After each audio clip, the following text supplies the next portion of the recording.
Hello, this is a message for our Culture Minister, Oliver Dowden. Can you hear that? For just a second, that is a world without music, the spoken word, and laughter. That's what it will sound like, silence.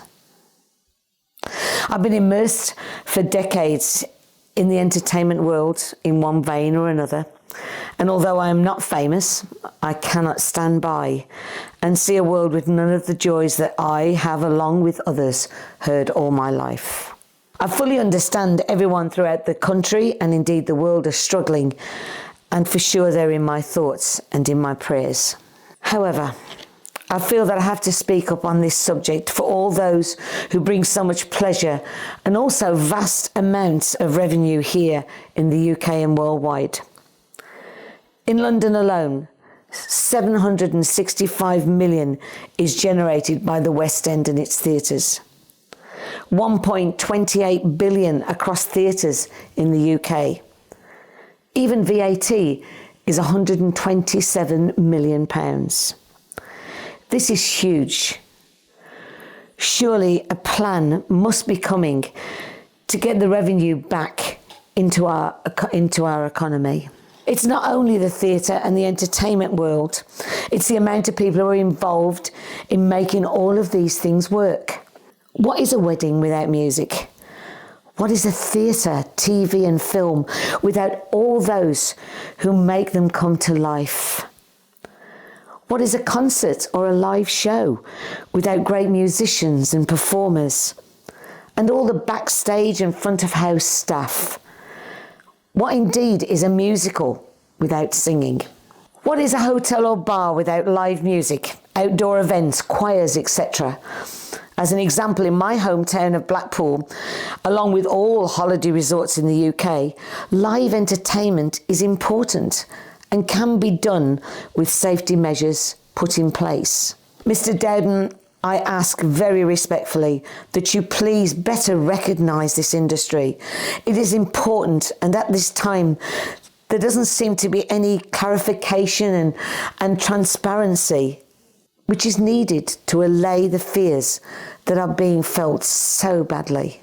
Words are easy to say, actions are what is needed. So every man, woman and child can start to enjoy this sector again, such as the laughter of a child at shows like a pantomime. And pantomime is such an important part of this industry, and where so much money goes to help get theatres through the winter months. I fully realise that we have to keep each other safe. However, please help us to understand why we can travel at this time to parts of the world on a plane full of masked passengers for extended and various lengths of time, but you cannot sit in a theatre with masks, gloves, temperature checks, etc.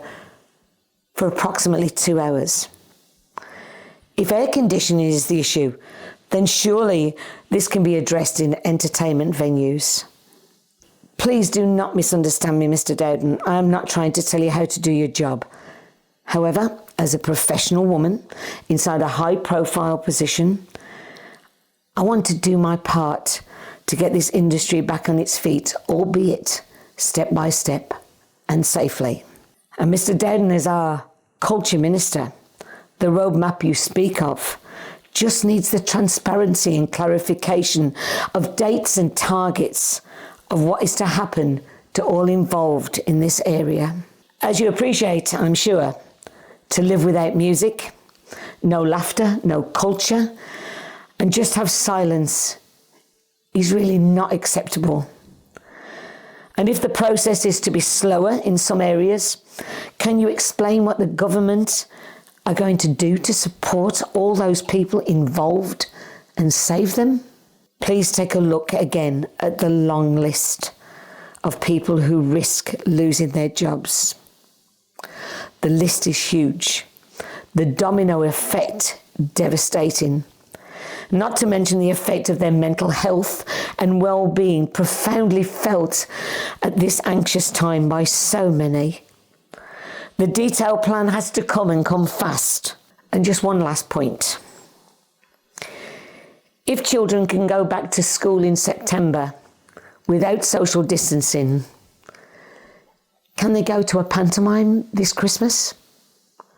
Please help, and thank you.